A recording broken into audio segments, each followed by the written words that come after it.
Good morning, good morning. How's everyone's day going so far? We're going to be doing a live watercolor class on how to paint some feathers today. So if you want to grab your supplies and get ready, you're just going to need some paper. I'm just going to be using some straight pieces of paper to paint a whole bunch of them from a sketchbook. And then I've got some dry pan paints, and I also have some tube paint so I can show you both of those things. And I will just be using some round brushes today.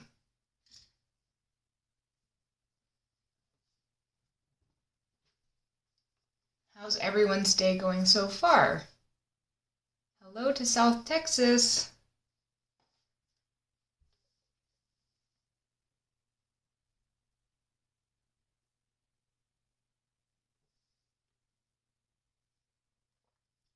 We actually have quite a few people registered for this class, so now I'm extra nervous. Hopefully I do a really good job. We're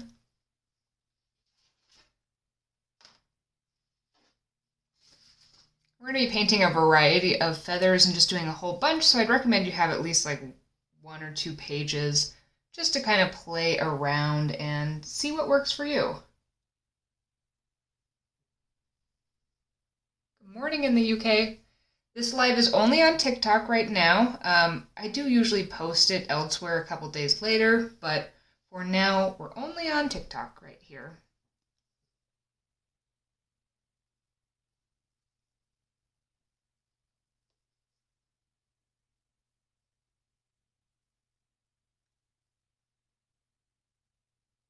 Oh, thank you.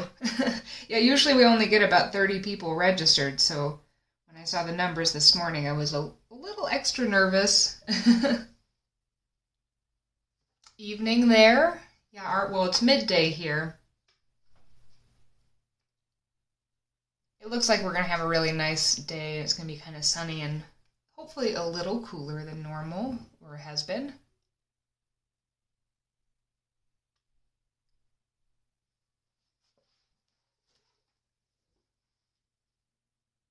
We have a few more minutes until the class officially starts, so we're just waiting for other people to join. You can grab your supplies, get set up, and kind of settle in. There were over 100 people registered, so yeah, it's like 3 times my normal numbers.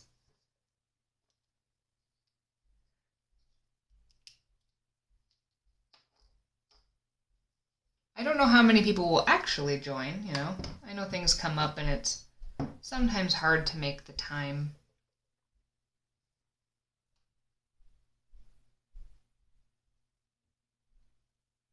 Sunny there too, about 20 degrees Celsius. That sounds lovely.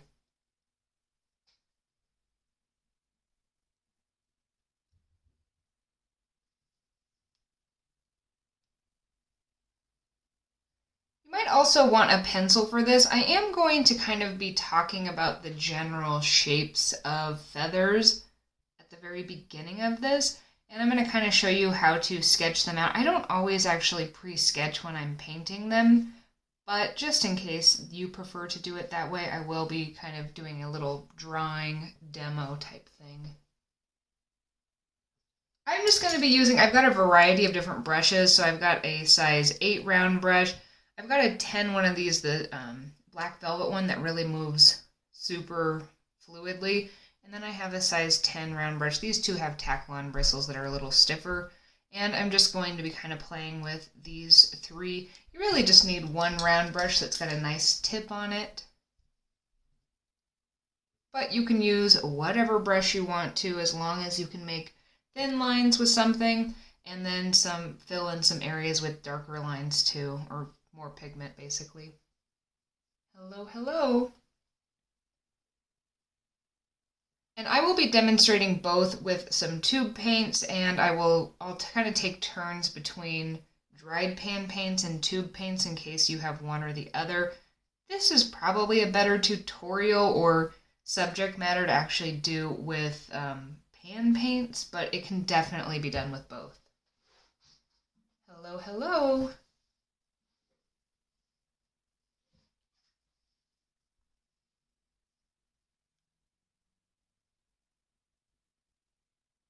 In case you're not able to stick around for the whole thing, but you do some of this, I do encourage people to send me pictures. I mean, feel free to make a video or something if you want to, but if you want to just focus on this and then take pictures afterwards, you can actually just send those to me or direct message me them on Instagram.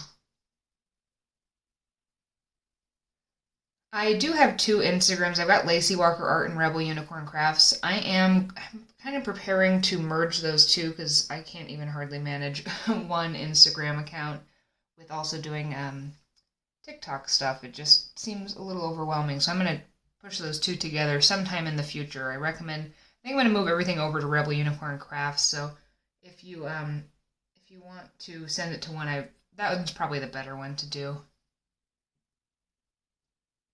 Oh, good. Oh, hi. Hi. How is everyone doing? Good afternoon. All right, let's actually start getting started because it's right after 11, and we'll kind of go over these. We're going to be doing a whole bunch of these, so even if people join a little bit late, they'll be able to hop in at any point. The first thing I want to actually talk about, if you've got a pencil, you might want to grab a pencil. If you have a ruler, maybe. One thing I want to discuss first are actually feather shapes. So there's a whole bunch of different feather shapes, and I've pre-drawn, and I think I drew them dark enough for you to be able to see some of these. Sometimes I think it's easier to understand the shape if we give it kind of a boundary or a binding area, and so that's why I have these kind of pre-sketched out rectangles here, and then these ones are thinner and these ones are thicker. These are technically smaller feathers, but they're wider than these ones that would be longer and taller. Let me find my pencil. I had it here somewhere. Of course, as soon as I start class, everything runs away from me. Here it is. Can't find the Aurora Borealis lesson on YouTube. I do think I put that galaxy one up there. I can double check though. I do have plans to actually film a shortened version of that too, sometime soon, but I'm not sure. It's probably under galaxies though. All right, so let's talk a little bit about feathers in general. And the first thing I want to talk about, we're not necessarily going to be painting any of these specifically. We can tailor some of them, but they are more fun just to do with your own fun colors. But I really wanted to kind of just showcase a few different things. One, a lot of different feathers have different shapes, and it really all kind of comes down to especially this tip area here. So something like on a blue jay, we're almost getting the shape of like a butter knife or something like that, whereas on a red-tailed hawk it's going to have sharper, more of an angular almost point on it. Any sort of tail feathers usually have kind of a straight across portion to them, and all birds have a bunch of different feathers on them, so these would probably be like on the wings, whereas these contour feathers are going to be the ones that are kind of on their head or the areas that they need to kind of wrap around different areas, and that's where their spots and things are going to be. And then they have some under feathers that are going to give them warmth, like the down and things like that. So there's a whole bunch of different shapes, and there are a bunch of different features that we might want to kind of emulate. So things like striping or bold striping and thin striping. There are spots. There are kind of big blocks of color and kind of blended color areas. There's a whole bunch of different shapes to feathers, so you can kind of decide which ones you like, but let's actually show some of those shapes here. Pencil might be in your hair. No, but I did make this the other day. I made an official paintbrush crown with all my old paintbrushes that were falling apart. Alright, anyways. I might be a little excited about my silly crown. So let's look at these. When we look at the ones that I've painted previously, you can actually see a bunch of the different shapes. This one comes up kind of into a tip. This has got the angle. This one's kind of somewhere in between. We've got some flatter ones and more pointed ones. And so if you were actually going to want to draw out something first, and you You might be able to draw this on your own just fine, but if you do need a little help, if you set this bounding box, sometimes it's easier to figure out shapes by just erasing areas from that bounding box. So for example, if you just wanted kind of a nice spear-shaped one, you would simply just kind of cut off these rounded corners down here. If you wanted to do a kind of the butter knife type shape one, you'd cut off a little corner here, round it, and then you would actually cut off a larger section here. So again, you would kind of define where that middle part or the quill is going to be, and then you would on this one just cut off just the top parts. And then as it would taper down, you would have some fluff down here. This one again, you would just taper just this corner and then bring that down further before it kind of tapered down here as well. For more of a tail feather, all you're going to do is take off just the edges here before it comes down. And they pretty much have a very similar, some of them do kind of taper as they go down, but for the most part they stay fairly constant in the width all the way down. So that's just a few ways to kind of consider the different feathers. Think about something like a pheasant feather that's really kind of thin. You could actually take off a whole bunch and make it a lot thinner. This kind of almost knife's edge one here. And this little bounding box can be helpful if you're brand new to drawing. Whereas some of these more like contour feathers, they are shorter and they are wider. And so you'd want a wider box that's shorter. I just wanted to continue my lines, but they would probably actually be, you know, here. And if we were doing them to size, they would probably be within a bounding box kind of like that, where you would have this big round area here, and then it just kind of devolves into this fluff down here. Don't overthink your drawings too much. When you're actually doing these, do them kind of light if you can, or don't even do a drawing at all. I will show you both ways. Now, one other thing I do want to talk about when drawing these feathers is there's different kind of parts of the feather, and if you've ever looked at a feather really close, this part here, all these little pieces of this feather, they actually have these interlocking pieces to them, so they pretty much stay together. And if they do separate, they separate, you can kind of see it here, as a whole chunk. And so if you want to create some of those splits to give it a little more natural look, you can see I've done that a little bit here or here. You want to kind of do them in sections, whereas the down part down here is going to just be fluffy, or if you were doing more of a down type look, or even like this peacock feather is going to be super duper varied. All right, let's actually get started. So we've talked a little bit about these shapes. Let's just throw a few of these shapes onto here, and I'm just going to kind of do this a little bit haphazard. So the first one, I want to do one of those kind of knife edge ones. I'm going to start by just defining where that quill is, just making a line down. Draw as light as you can. I'm going to try to draw a little bit darker. I don't like to do this, but I know you guys need to be able to see it.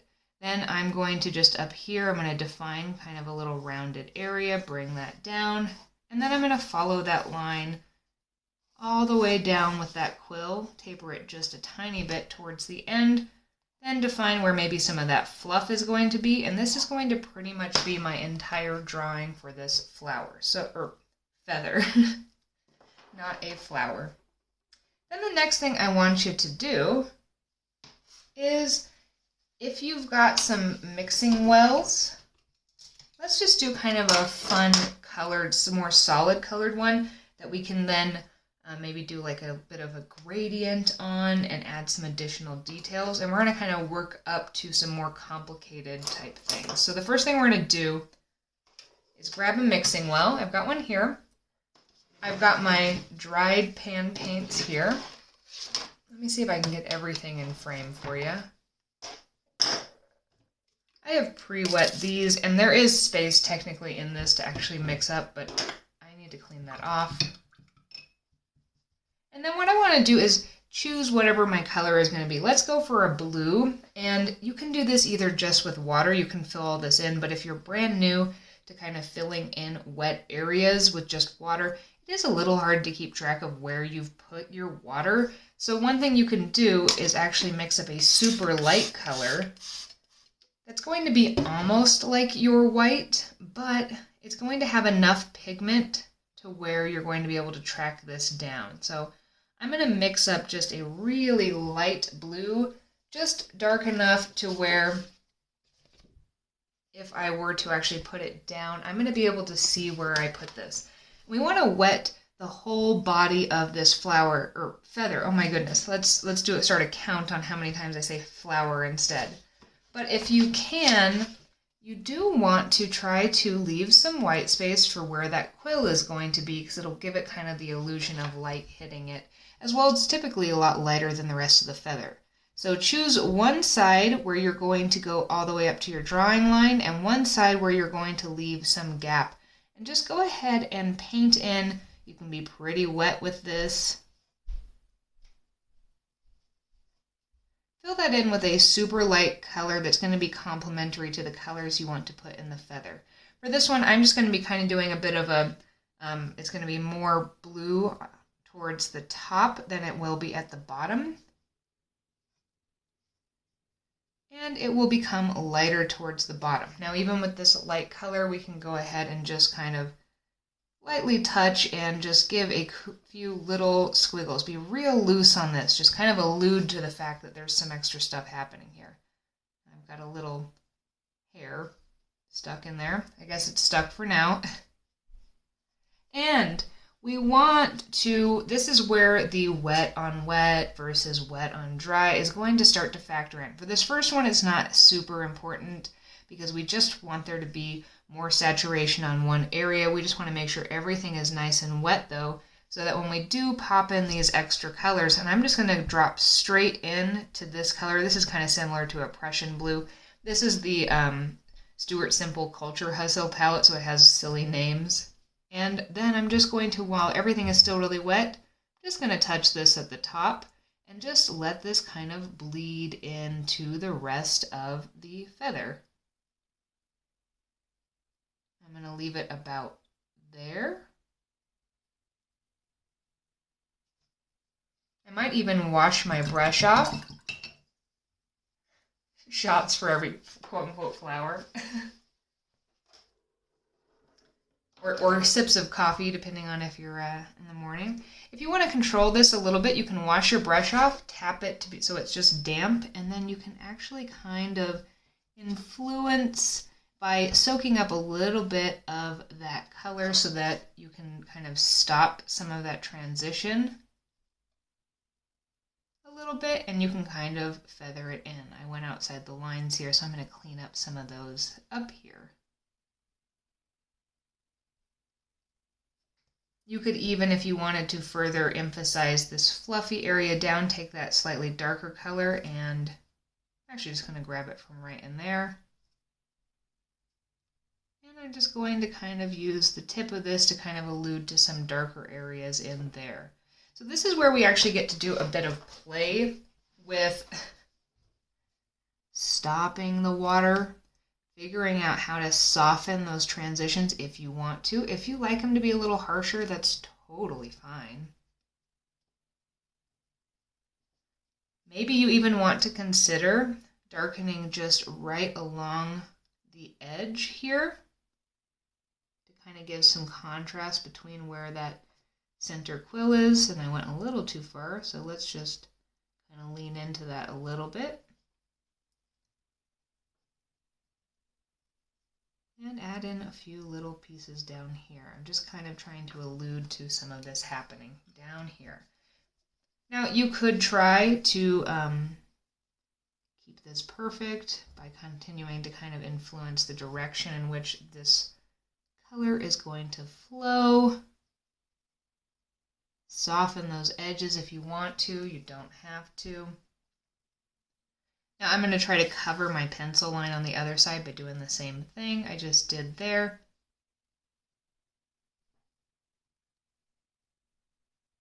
Ooh, maybe I've got too much in my brush. I'm trying to allude to some of that white space though. I'm going to wash my brush off And I'm going to tap it off so that it's just damp to help me kind of control the water and the flow.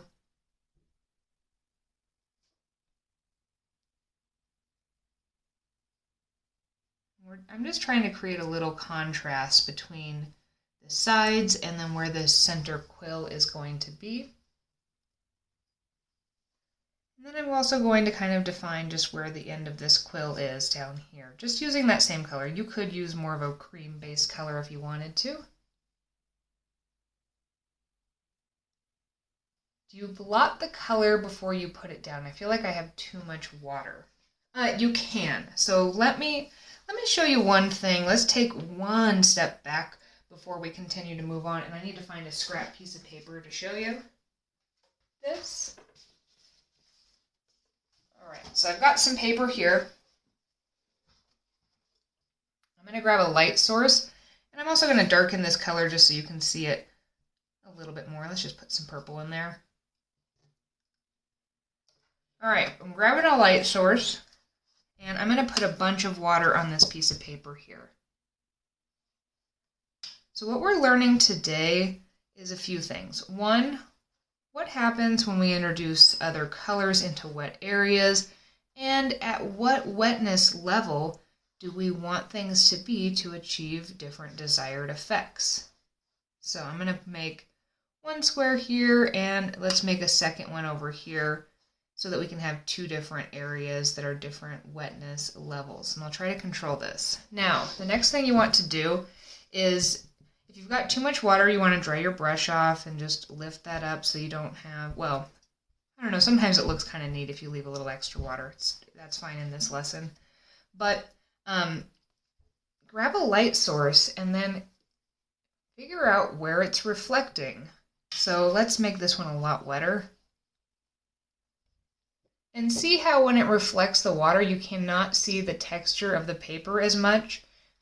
Because there's kind of this layer of water sitting over it, and then as it starts to dry, it's going to become a little more mattified. So this one here, let's keep this one super duper wet. This one down here, the top part is starting to dry, then it's like damp, and then it gets wetter as we go down. And if I were to take a really pigmented color, and I were to put my brush down here, let's get even more pigment. It's going to flow differently on there than if I were to do that here. See how wet it is, where it really starts to spread right away there? This is where we want to kind of play with and figure out if you've got too much water. So if you've got way too much water here, and I'm trying to add this color here, not much is going to happen, so this might be a time where you grab some of that extra water here before you start to drop in some of that color here. Does that make sense? Hopefully. All right, so we've actually finished our first feather over here, or I have. Also, let me know, is this lighting better here for this, or would you rather have it more here where there's less shadows? Maybe that's a little better, actually. All right, I'm going to do a second one, and on this one, we're going to really be observing the feather. So I'm actually going to try to take this stuff off so that it's not touching it at all, because I'm going to want to do that light test, because I'm going to be adding in some of those stripe type areas, kind of like this.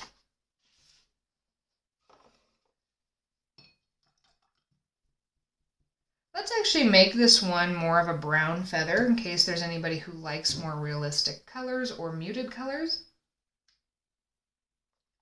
And again, I'm going to mix up a nice light version of a color. I'm going to make mine a little bit more yellow. I'm going to add that into here.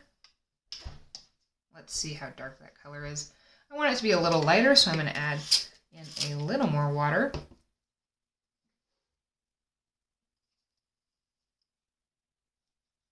And maybe just a teeny more water there, because I want it to kind of almost feel like it could possibly be the white of the feather. But I still want you guys to be able to see it, so let's go with that.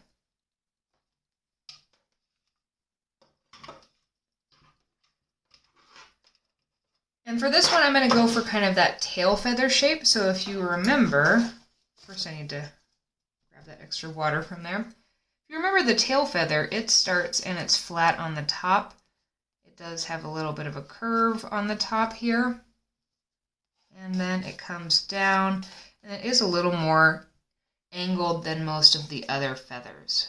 Let's define where the quill or the center part is here, which is going to actually make that one come out a little bit before it tapers. And then there's always just a tiny bit of that little fluff at the bottom.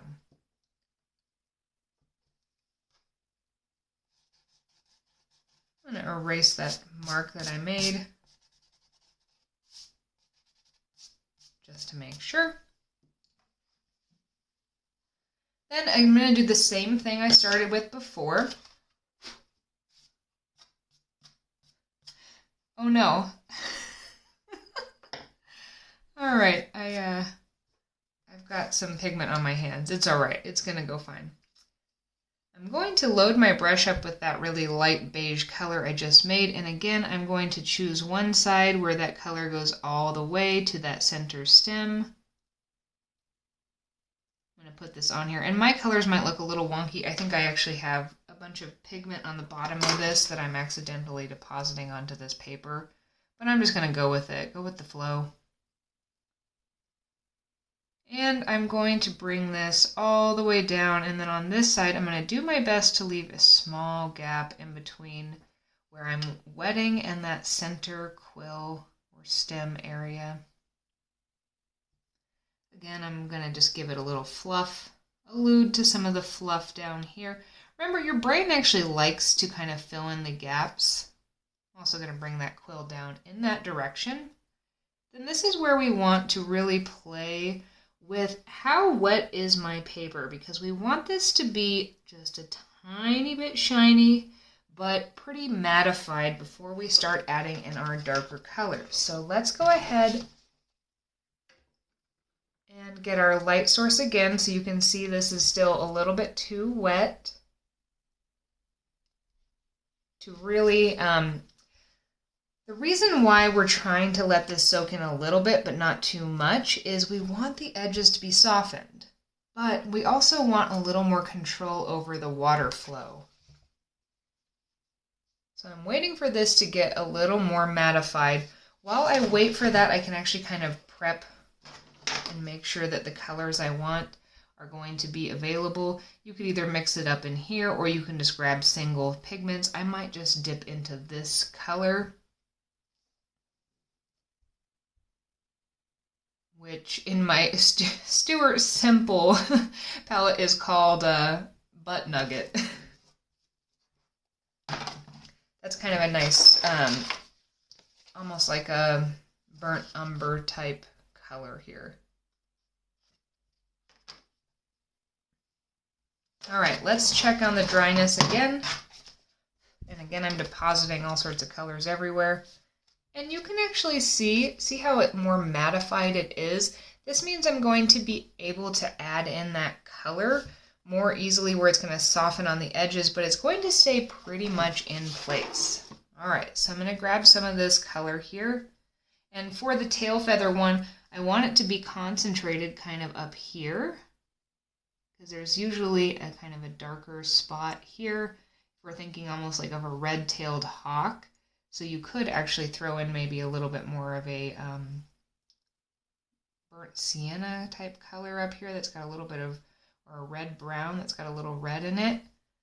If you want to, you can dry your brush, or wash your brush and then tap it off. And then you can kind of, again, if you want to, you can control or soften that edge. Then we actually want to make some little stripes. And so we're just going to take our color and we're just going to kind of flick up. And then on the other side, we just flick up. And this is going to, if we try to kind of mirror the general thickness and shape on either side, while it's in that nice kind of damp state, it's going to soften the edges, but it'll pretty much stay right where we put it. And this is a really good way to put in some of these ridges or lines or stripes on that would be on feathers.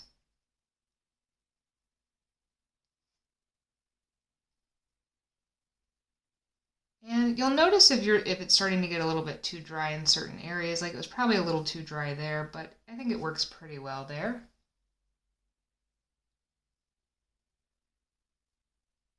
And I'm going to kind of concentrate this towards the bottom here. And again, I'm going to take that darker color and just kind of allude to some of those wispies at the bottom. Not too many. And I might also bring down that quill just so that we know where it is.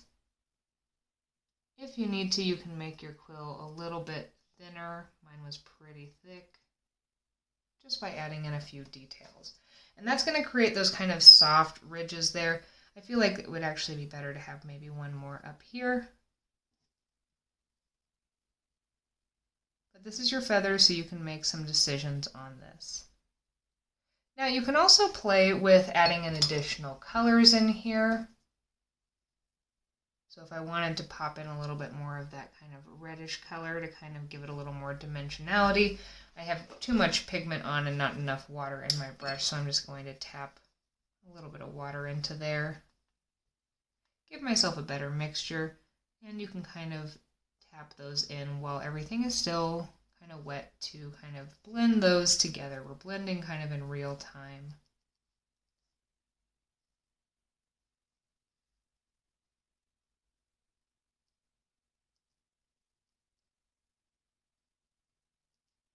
Okay, now I've pre-prepared one thing because sometimes this is hard. If you're struggling with the level of wet and dry like this, and your colors are blending together too much, let's say your background color and your foreground color are not playing super nice. I think I went a little overboard with the water and the blending. You can actually do this in layers. So I'm going to grab a different painting really quick just to show you this. And I have pre-painted something here, and so it is dry. You've got two different options to do this. One, you could just come in with that color and just kind of desaturate it. Let's actually put it in here and mix it with a little bit of water. I need just a little more here. I do want it to be a little darker.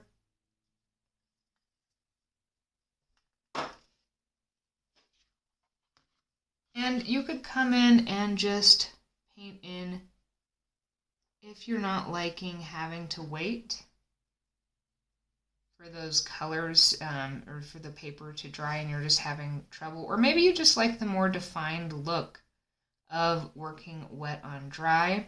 The other thing you can do, I'm going to do this one two different ways, is you could actually just wash your brush and wet those pieces of this feather again over your previous layer.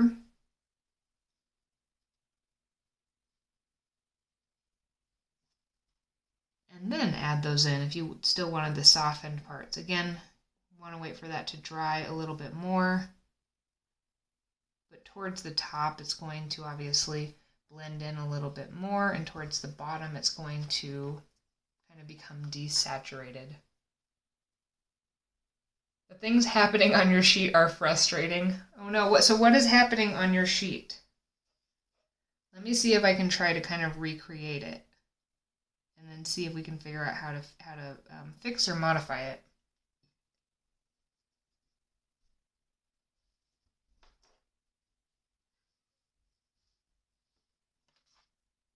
All right, I'm going to set this one to this side.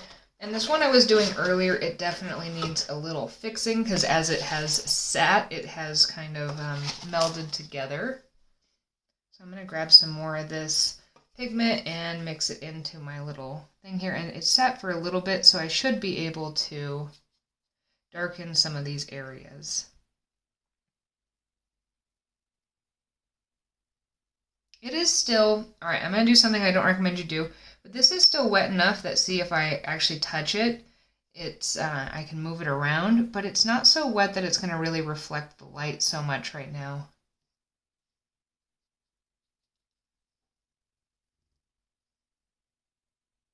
Your paint bled into your quilt? Oh no!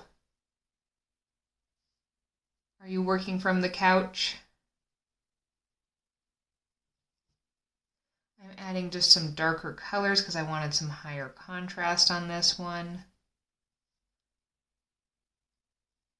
And this is more of a kind of slightly more realistic feather, and they can look super fun.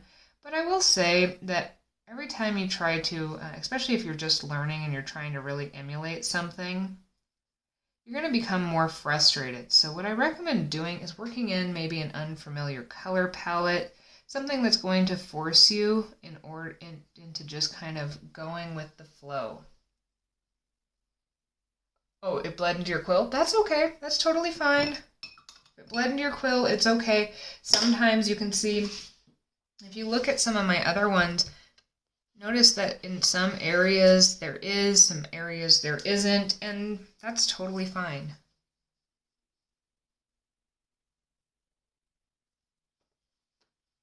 Are you the only one who uses a hairdryer? No, absolutely not. Go ahead and use a hairdryer if you can.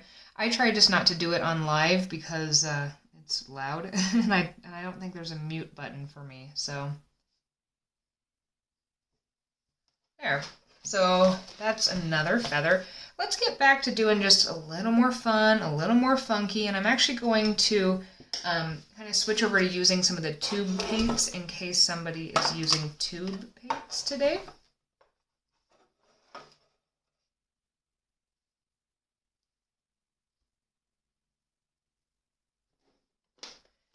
Is it okay with watercolor? Are you referring to the hairdryer? Because absolutely, I use a hairdryer all the time.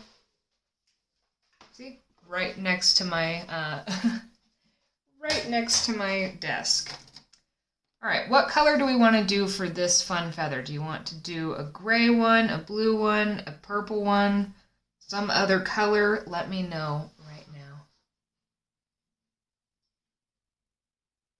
Your quill flooded out pretty early. You know, there are other ways we can combat that too at the very end. We can use things like white gouache. We can use a white gouache pen. You can even put acrylic paint on the top. So this dry palette here is a Stuart Simple Culture Hustle. And I might switch over to a different one as well during this, just to kind of show a few different ones. Okay, we got, there's a lot of gray and purple, so let's do a gray and purple one. All right, so again, I'm not going to use this one for now. I'll close that so you can also just see the brand of that one in case you were curious. I don't know if they sell that one anymore. I bought that one a while ago, and I'm trying to use it a little bit more often. For the purple, let's actually, well, one, I have some purple mixed up here from some previous colors. So let's just grab a little bit of this purple here.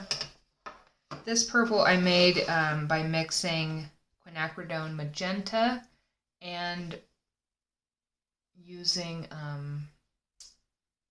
blue. I feel like I'm missing a few comments. Sorry if I'm a little behind. And so here is the purple color I've mixed up here. I like that purple, so I don't necessarily want to mix up another one. But I actually do have a few videos coming up about mixing grays.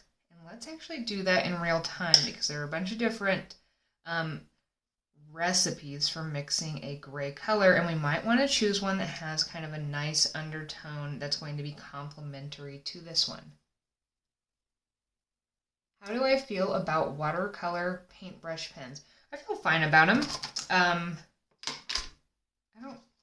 I don't particularly like to use them in other situations where I'm not kind of like traveling, just because I don't have as good of water control. But I think they're good, and I think that you can do a ton with them. They're really good for gradients. They're good for if you're working with like watercolor markers or watercolor pencils. Love them. All right, so I'm going to mix up my own gray, and I'm going to do this using cobalt, yellow, and then I'm going to grab kind of a deeper red. I'm trying to find my crimson lake in here. These are the three colors I'm going to be using to mix up kind of a gray type color. So for this, the way that I use tube paints is I will put a little of this color right on the sides so that I have it easily accessible. And I try not to put way too much so that I'm not wasting, and because I can always put more on, but I want a little bit. I'm going to grab the yellow here as well. I'm going to put a little clean, fresh water right in this well. And then I'm going to make sure I've got a freshly washed brush just so because I don't know what colors are in the brush I currently am using. So I'm not actually working from a source picture. I'm just kind of thinking about the shapes of feathers. And on this one, we're mixing up a gray color, so I'm just going to add in all of these different colors I put down. We can work from a source in just a second too, in case that'll be helpful for some people. But I want to do a little bit of an imaginative feather. Adding in a little of this red. We already have kind of a steely blue color. We need it to be a little bit more red to bring it a little more over to the purple before I add in that yellow color, which is going to bring it back down to kind of the gray arena. I think I made it a little too red, but I'm going to take a little more yellow. And then I will need a little more blue to get back to that gray color. So here's where we are with my kind of gray-black. What size round am I using? Right now in my hand I have a size 10 round. I am switching between that, a size 10, a size 12, and a size 8. And for this one, so we're doing purple and we're doing a bit of gray. Let's think about this. We're taking some creative liberties with this blue jay feather here. So let me fold this so this will fit in frame so you can see it, the blue jay feather. Let's kind of use that as our inspiration here. Now, I'm going to be using this gray here. I'm also be using it in those striped areas, but instead of the blue, let's put the purple in there. So, first thing, if you need to, you can go ahead and sketch this out. You can see the quill kind of goes like this, so I'm going to give myself a little bit of a shape for that quill here. The order you add the colors in does not necessarily make a difference, but you're going to start to see different things develop. If it's leaning a little bit too blue, you're going to add a little red. If it goes a little too red, add a little yellow. If it's still kind of a brown color, that means you need to go back to blue. Mascot bird for Pepto-Bismol. All right, so this blue jay shape, this is one of those kind of butter knife type shapes. So up here we give it a little rounded edge. And it comes out just a little bit before tapering in, and this side is a little more rounded, like that. And you can see, so if I were looking at this, one thing that's a little difficult when you first start painting or drawing, you might be an expert at painting and drawing, and that's totally fine. But for those of you who are not, see, this is about a pencil length tall, just under, but it's really only about two or three erasers wide at its widest point. So it's about 3 times as tall as its widest point, and then other points it's only 1 or 2 erasers wide. We've alluded to some of our squiggles at the bottom. And then this blue jay feather here, we're mainly going to start by dropping in, oops, I've already started, but we're going to focus on this one side first. So let's actually drop in the gray color that I just mixed up. I'm going to drop this in all the way along that quill. And then I'm going to wash my brush off so that I have just clean, fresh water in here. And I'm going to soften these edges here, right along. Because I'm just kind of creating a nice little gradient along this side so that it goes out into much lighter color. I'm going to use that light color to feather in a little bit. If you want to, you can drop in a little bit more of that gray color.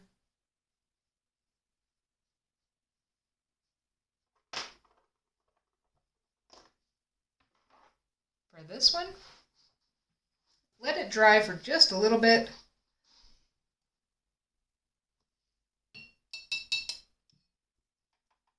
And then what we're going to do is we're going to bring a lighter version of this gray color.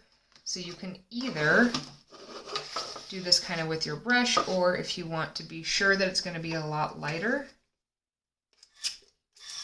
I'm going to put a little water in this, and I'm just going to transfer 1 or 2 brushfuls into that clear water, and I'm just going to mix that in completely. Then I'm going to go ahead and start to kind of put in a few of these. I just want these to be light. You can either just do them by, this one actually, they've got straighter type stripes, and you could just put in some of these stripes. We're kind of just using this as a visual barrier for this one, just so we kind of know where we're going to be putting these stripes in our feather. They're not going to stay like this. It's going to look a little bit wonky at first. You can take your darker color and you can redefine where some of those are if you want to soften that edge a little bit. And if you want to put that into there just a little bit.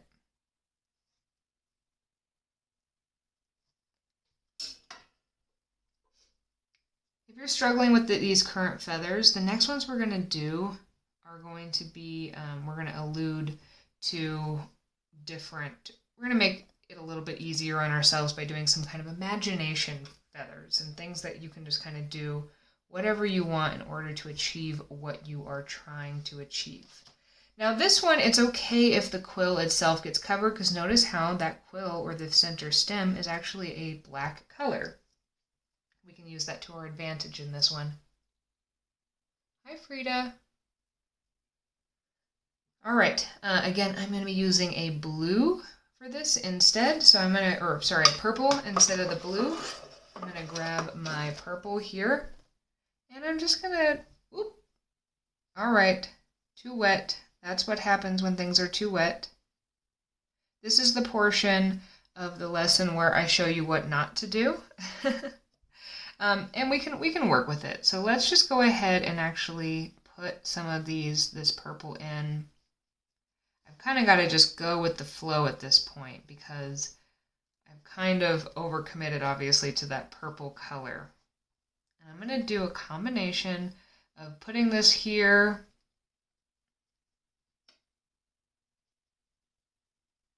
And at this point, if you get to this point where mine's just really filling in, you know what I'm going to do? I'm actually just going to go ahead and put my purple all throughout this, and then I'm going to re-emphasize with a dark color those other areas that we had wanted to be the stripes. We're just going to have to kind of start over if you get to that point, and it's okay if that happens.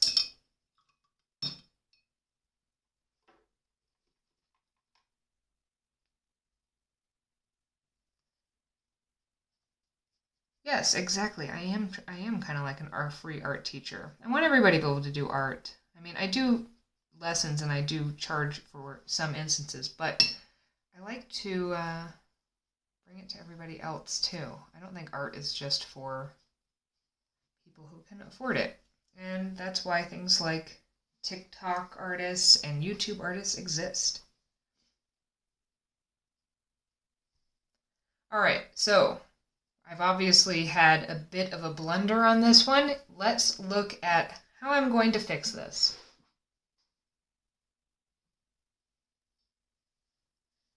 I'm going to wait for this to get a lot more dry because I actually want to make sure that these are going to be pretty delineated. So I might actually just let this one dry, and I'm going to take this page off here so that maybe we can move to some imagination feathers. Because honestly, it is fun to look at the different types of feathers, but it's way more fun just to make the feathers that you feel like painting because you can play with a whole bunch of different stuff. So I'm going to set this one to the side until I think it's actually ready to go ahead and paint a second layer on, and that's just going to sit there and chill out, and we'll revisit that in a little bit. At this point, I'm actually going to stop for 1 or 2 times actually drawing this so that you can see that you don't actually need to pre-draw the shape if you don't want to. If you are more comfortable pre-drawing your shape, feel free to do that. And I'm going to keep using the purples, and I'm going to be using the gray again too. But I want to start with a more desaturated color, so I'm just going to pop in some extra water here. And I'm going to put some of this purple in here. I've got kind of a nice light steely purple.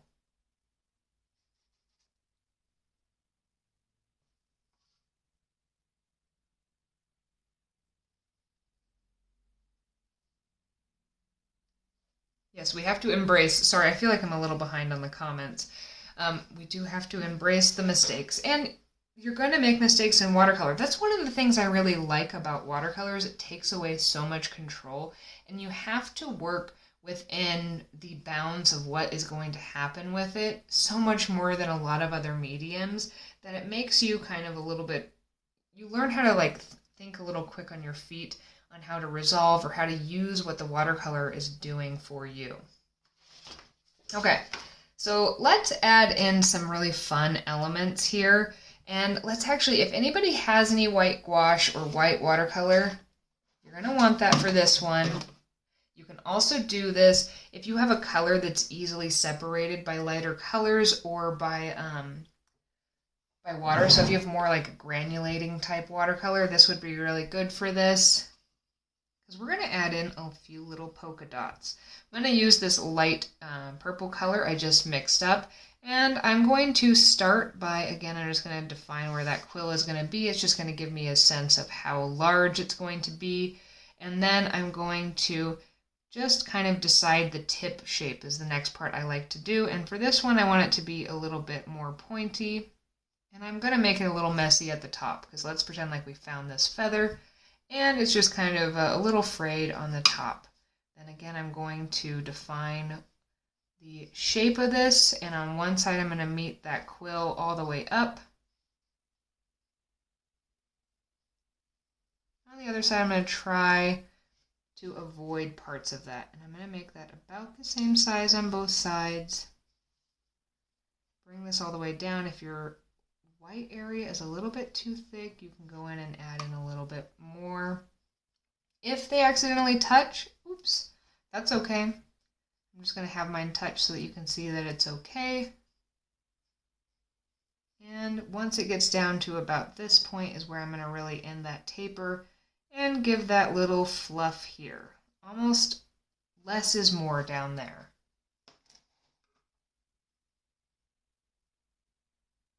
Collaboration with water. Yeah, exactly. Today I'm collaborating with water.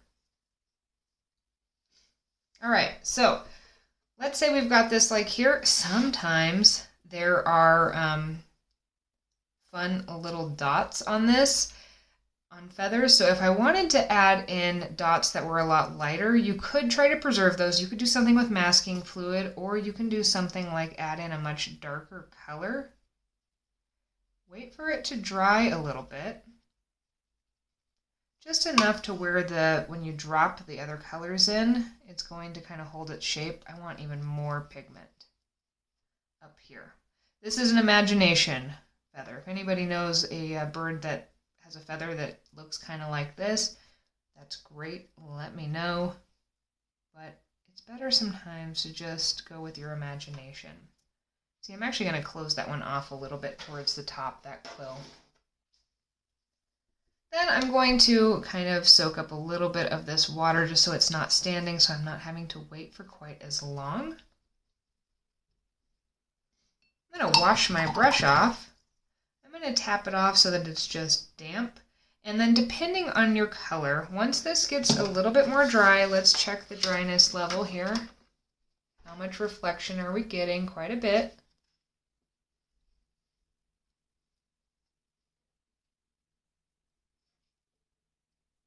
let's go ahead and wait for just a second. One thing I do want to do, because it's getting a little bit darker than I intended at the bottom, is just, while everything's still wet, I'm just going to take some of that away. You could use a paper towel for this if you wanted to. Or you can just use your brush by just continuing to dry it. You don't want to really scrub or you're going to start to damage that paper, but you can kind of just swipe lightly. Then let's just see if this color is going to do this. I don't think this color is. I think it's a little bit staining, but you could try to create some of those dots by just dropping in some water. Some of your colors, this might work to create little spots. It's actually working a little bit here. So you could just drop in, once it's dry enough, some little drops of water in order to get the kind of effect a little bit of some of those. Or if you want to, this is a great time to grab a little bit of this white gouache here. Just wet it just enough to where you're going to have it saturated in your brush, and that's where you could really drop this in if you wanted more defined dots. And you're going to find out this is a really good thing to practice, because if you want to keep these, maintain them as actual dots instead of having them bleed together, that's where you're going to really start learning about, it seems like my paper is a little bit too wet. Seems like it's a little too dry. So this is a great exercise for learning that. I haven't been calling the feathers flowers anymore. Oh, shoot. Well, I mean, maybe not shoot, because that was not my intention, but... All right, let's actually put a little bit of gray down here. And I have some blue here that's kind of calling my name that's just sitting on my palette. So let's play with adding in some of those colors on this, because down here it's a little bit drier. So the first thing I'm going to do is grab this gray. If your watercolor that you've mixed up has been sitting for a second, usually you need to give it another little mix, just because sometimes those pigments start to settle out towards the bottom. And let's actually see if we can add in a few little stripes here. Is it wet enough? We're just kind of alluding to some stripes, just dropping in a few kind of darker areas. If you don't like the stripes, you don't have to add these, but it's just kind of a good exercise for practicing how wet things are going to be. I want this to actually be darker towards the bottom, so I'm just going to go ahead and end one stripe there, and then just concentrate that color down here. I'm just reflecting basically whatever's happening on the other side of the feather for this one, right there. I think my quill is a little bit too thick, so I'm going to bring that a little closer. And again, I'm going to kind of reflect a few of those colors into the squiggles.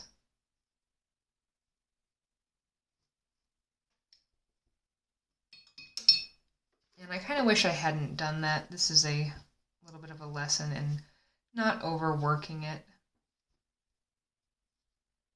because that purple color was nicer. So I'm just going to go ahead and kind of soften some of those edges.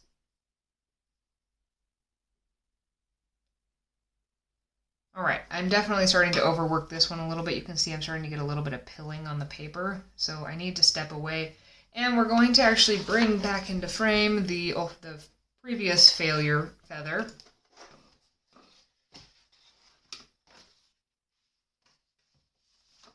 Let's bring back in this a little bit of our reference photo, just since we were starting with that. And this is pretty much dry. It's not totally dry, but it's dry enough to where I think I can re-add in some of those darker colors. So I want this to be dry. I'm going to grab my gray color that I had. I kind of wish I hadn't done that. Yeah, exactly. And next we're going to re-add in some of those stripes. Now we have some interesting things going on here on this mistake one. So see, when I did that wash of the purple color over the top, but I had already put those stripes of the black in. Well, because it was still really wet there when I washed over it, I basically just kind of erased that dark color, but it was, the paper was filled with water, so it kind of desaturated the color and how much it bled into there. So we have a few options. We can either fill in those areas with the black, or if we like that it made the purple a little bit lighter, we could actually take advantage of that. And if you see, look at this blue jay feather really close, you can see that towards the bottom parts of the blue, it's almost white. So we could also kind of bring our gray color up just to the very edge and try to preserve a little bit of that kind of white space. You'd want this to be pretty light though.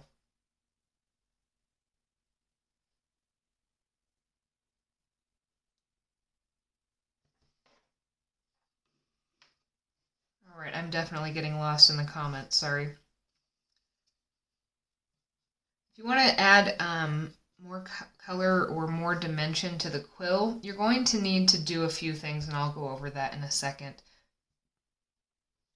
But for this one, so the blue jay quill is just a real dark line, so let's go ahead and just put that in here.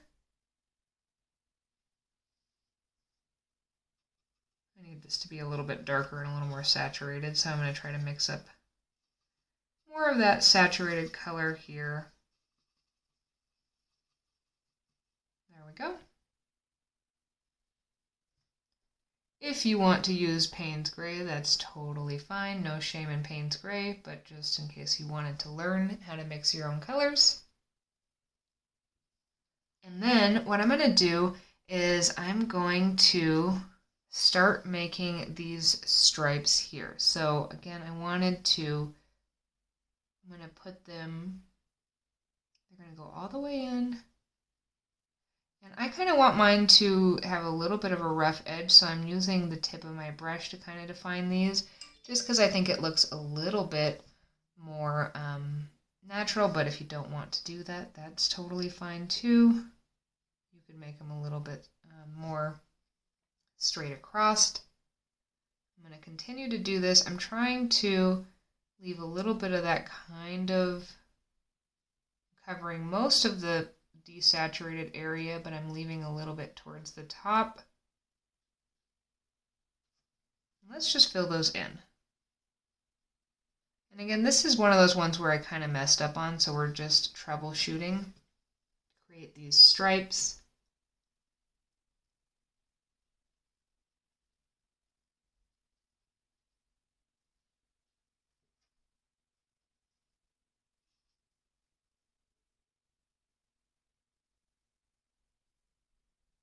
I've lost it on that one, all right. That's okay, they get a little bit whiter as they go down.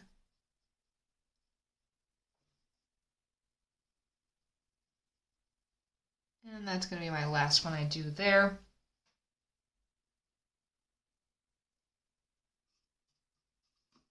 And let's add in a few more up here too. These ones they start to go all the way over, and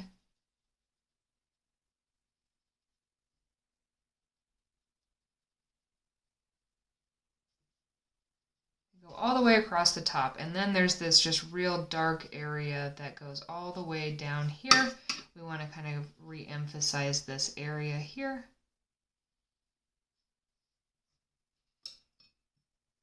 And I'm going to wash and dry my brush and then just kind of feather out this area so that it gets a lot lighter as it goes down. And this is not a perfect feather, but this is, I feel like I turned it into a win rather than the actual like real fail it kind of started as. So if your feather doesn't look great at first, all is not lost. Consider just letting it dry and moving on to something else for a bit, and then adding in a second layer later. I'm going to soften this just a little bit more there because I feel like it's going to have a harsh line when it dries. And there we go. Okay, let's move back into more imagination land with feathers because I do think they are more fun. That's just a personal preference thing though, so if you like yours to be a little bit more realistic, go for it. I'm also going to be dipping in a little bit into this palette here. Let's add in some real funky, fun colors. And let's start by doing some different shapes. So this one I'm going to have more of that kind of, I like to call it like a knife's edge shape. And let's actually start again by filling in the whole thing with a really light color. I'm going to start with kind of this blue-green that's here, just so I know what colors are happening. And I've dropped my brush over here. So this is going to be a super light blue-green color. And I'm going to kind of predefine the top edge of this. Sometimes it's better to not overthink what you're doing. If I wanted to add in a natural little split, what I would do is actually kind of determine where that split is going to be here. Leave a little gap and just kind of match them up here. And that, if you want to add in a little split, is simply how you do that.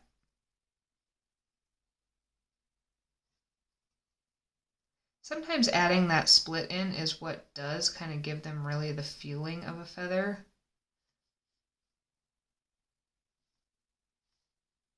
Maybe we have another little tiny split here.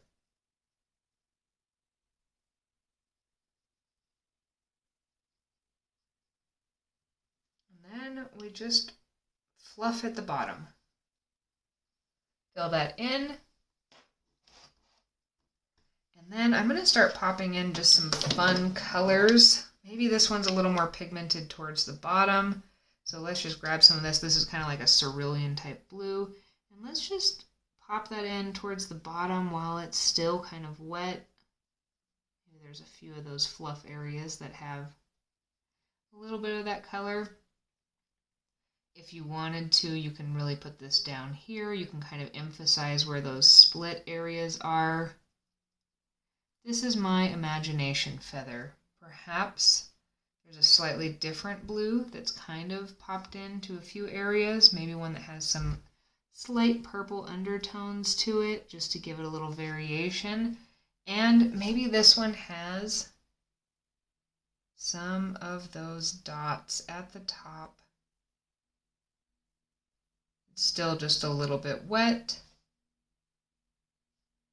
Maybe they're more concentrated towards this one side that's bigger. And I actually really like this feather. You could do things like concentrate just to kind of show, oh, there really was a split here. You can kind of see it. Maybe allude to one being there. You don't have to do this. You can pop in more color right along the edges of that quill area.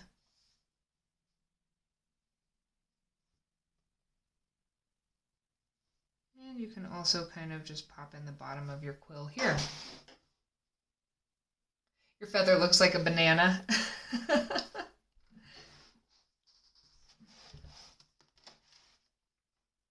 If it is looking like a banana, I would just suggest like a different shape at the top. Maybe go for a flatter edge one, or maybe try one of these. Let's actually play with one of these kind of more shorter, stubbier ones. Okay, so let's actually just try to use some of these colors that are here. I'm going to wash my brush. I'm going to get it nice and wet, and I'm just going to steal. There's some kind of like purpley type color here. And let's do one of these shorter feathers. So for this one, it's just got kind of a nice rounded edge to the top. It's a little bit darker than I wanted, so I'm going to put a little more water in my brush to just let it kind of bleed in. And perhaps it goes down this way. Maybe on this side, there's one of those little splits. And now I'm going to kind of define where that center part is.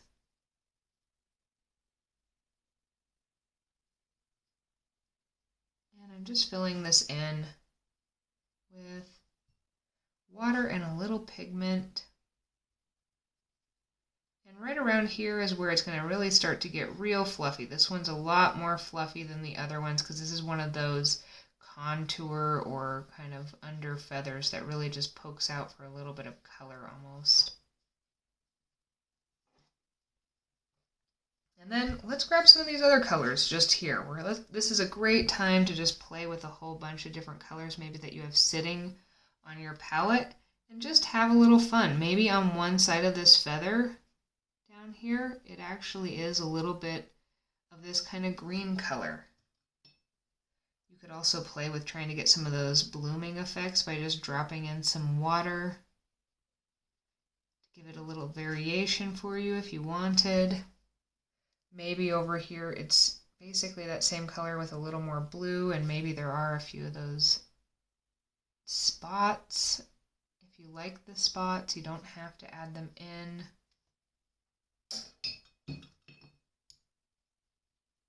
Maybe we want to pop in some even brighter colors just to make it a little bit more fun and funky. You don't have to if you don't want to. I just want to kind of play with the colors here. What colors do I have on my palette? Because I want to use some of these up rather than having to clean it. And I'm just going to pop some of these in here. That's going to give us a little bit of a real fun kind of feather there. So this is kind of what I mean by, if I were you, I know that you're going to kind of go through a progression. And this is also going to depend on how you paint, where you're at in your painting process. But if you're anything like me, you're going to start by trying to emulate feathers exactly as they are. And you're going to struggle at first, then you're going to have a little bit of success doing it. Now, what's really going to ultimately happen is you're going to get a little frustrated because they're not going to look exactly right. But one of the best things you can do is just learn the structures and just play with the colors, because it's going to teach you a lot about watercolor. It's also going to teach you a lot about the forms and the shapes of these feathers, and it's going to let you kind of do what you really want to do. All right, let's do another one here. Now, there was one question about how do I make a quill more pop out more. I do recommend just kind of playing with using the light to just kind of create that on its own. But if you really, really want to get more dimensionality to this, let's see if I can accomplish this. For a quill, you're going to need two darker lines that are right next to each other. And then right before it starts to dry, you want to actually take your brush, wash it off, tap it so that it's damp. And then you just want to run that kind of on the inside of this, and you want to get the timing just right so that it's going to start to bleed together. I had mine a little bit too dry, so I'm going to have to do some scrubbing.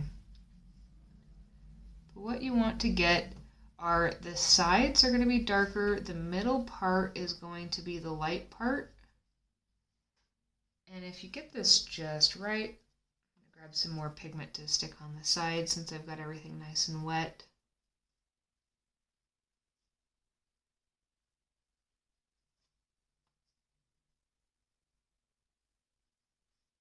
That's going to start to give you that more kind of dimensional look. Of course, thanks so much for joining. But this is one of those things where it's like, how much effort do you want to spend on it when your brain is going to figure it out? When they look at the feather, it's going to figure out what's going on there. And so if you don't want, you would obviously want this to be thinner, and you'd have to work with a much smaller brush to really achieve that. And a lot of times in watercolor, that's kind of a question I ask myself, like, how much effort is this really worth? Because is my brain actually going to prefer it to just be kind of a little messy?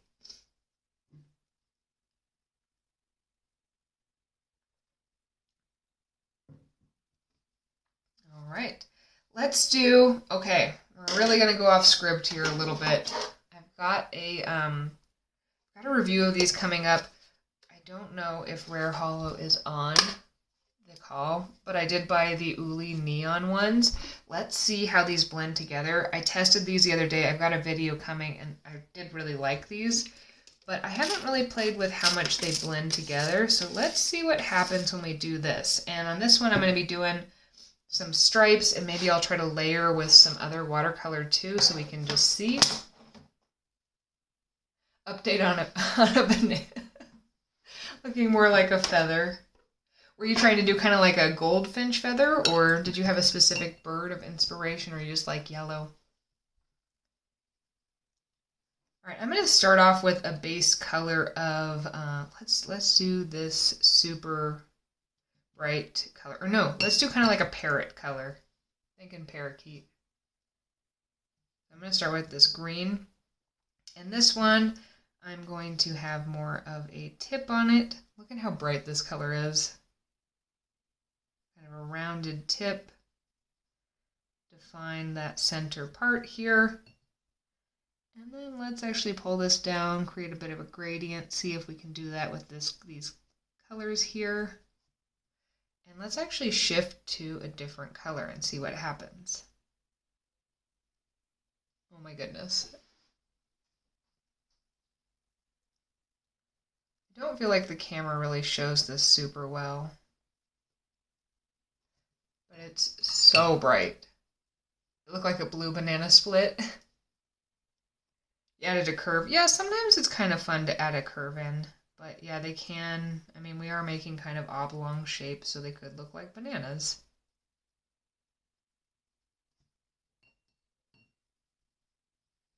Let's try adding some pink now.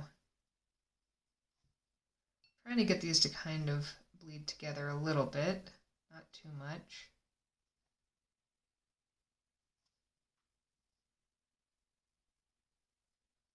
My brain, I feel like, is short-circuiting trying to make sense of these colors. It does not quite understand. Very Crayola. Oh, for these? You know, so these are super duper bright. In the video I just made, I actually got my little UV light out and they fluoresce. They are so bright.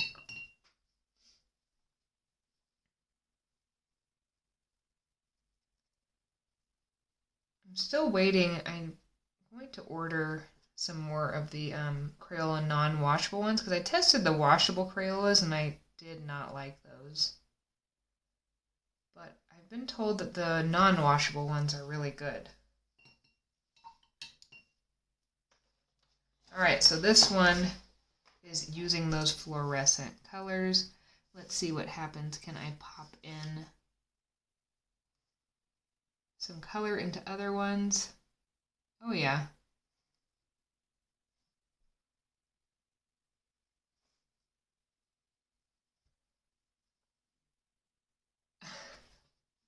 Migraine inducing. Yeah, they're so bright. It's kind of a fun effect with the colors because I've been trying to figure out what to do with the neon colors themselves. Alright, I feel like doing just a few more if anybody else wants to hang out. I'm not going to do any more of the fluorescent ones though. I want to work on the stripes because I feel like I can do the stripes better than I have already shown. So I'm going to go ahead and try that again. I'm going to grab my dry palette again. Let's do kind of a nice, what colors should I do this one? Let me know. You guys get to choose the color scheme for this next feather. I'm going to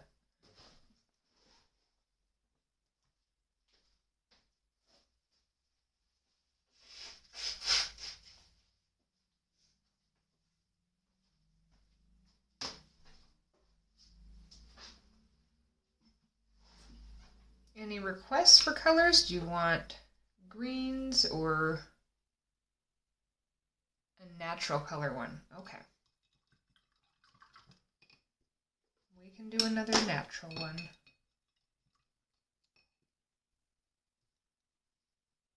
Yeah, let's do some reds, and I like the kind of reds and oranges because that will give us some natural-esque colors.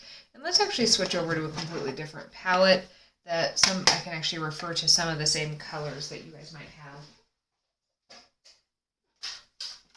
Alright, here's my Winsor Newton one.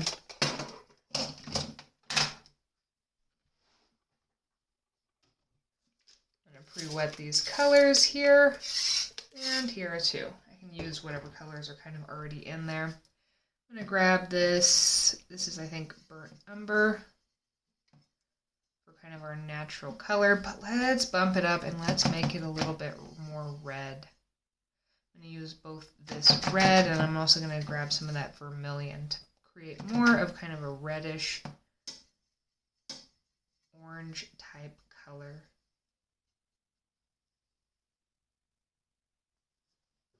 Then this one here is already kind of a nice orange color, but let's bump up this with a little bit more of the yellow. And let's actually make this the main base color for our feather. And let's do another one of these rounded ones where we just kind of make a dome shape. Define where that center is going to be. Avoid closing all of that in if possible. If yours is a little bit too saturated, you can just add a little water to your brush to kind of desaturate certain areas. And then just start to kind of feather this out here.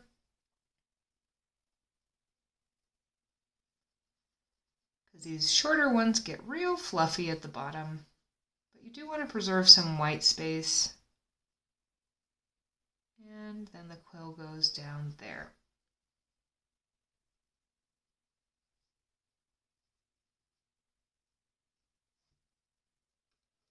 All right. The actual feather shape is tricky to master.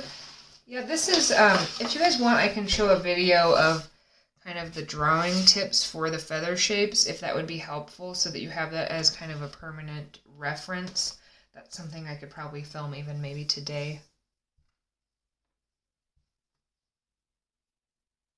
We are running a little bit low on time, so I'm probably not going to fully demo the drawing again right now, but later this afternoon I could probably make a little video if that would be helpful.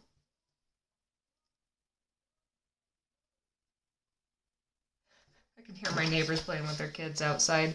All right, so we're going to try to add in some stripes using this kind of darker red-brown color I've made here.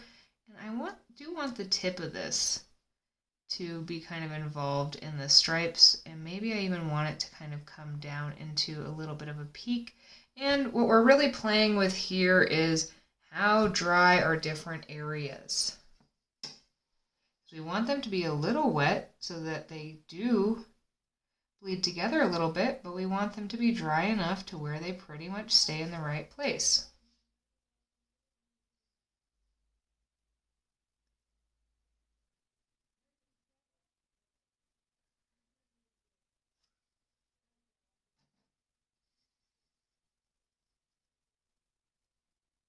And another stripe here. I think they're out on the trampoline having fun.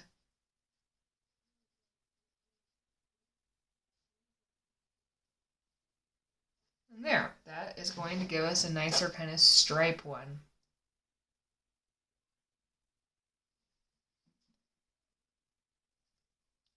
And let's do one more. That's a little bit of these natural colors, but let's play with a darker brown. Let's really get this more saturated, really grab more of this burnt umber color. And then let's drop some bright, we're going to drop bright red into this. We're going to play with a gradient. We're going to make one of those knife edge ones.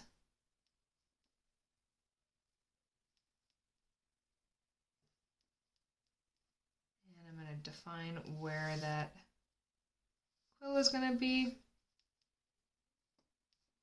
And I'm going to decide which side is going to meet up. I put more water in my brush because I want a little bit of a gradient as I go down. What are the individual what are they called? I looked this up right before. I want to say almost like flocks, but I don't think that's right. If you want to, you can create a little split. Sometimes that helps bring a little bit of kind of reality to the feather. I'm making a bit of a gradient as I go down. by washing my brush, tapping it so that it's still pretty wet, but it's just mainly damp, and pulling this all the way down.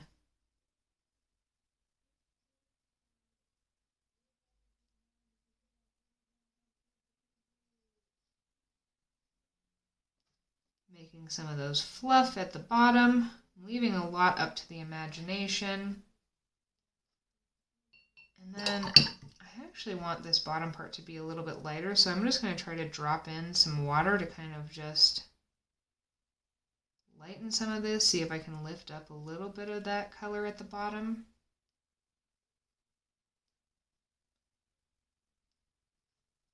And then I'm going to drop in a little bit more because I want this to be a little bit wetter at the top before I try to drop in some little spots. Oh, you're very welcome. I really enjoy sharing what I know when I have the time. Alright, I've got some of this, this is kind of like a crimson or pinky type color, and I want to drop this in for some of these spots. And maybe it's really just concentrated on this one side.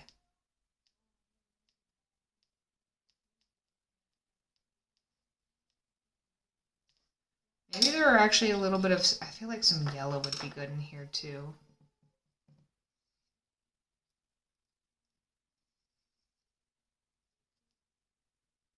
And let's pop those in too.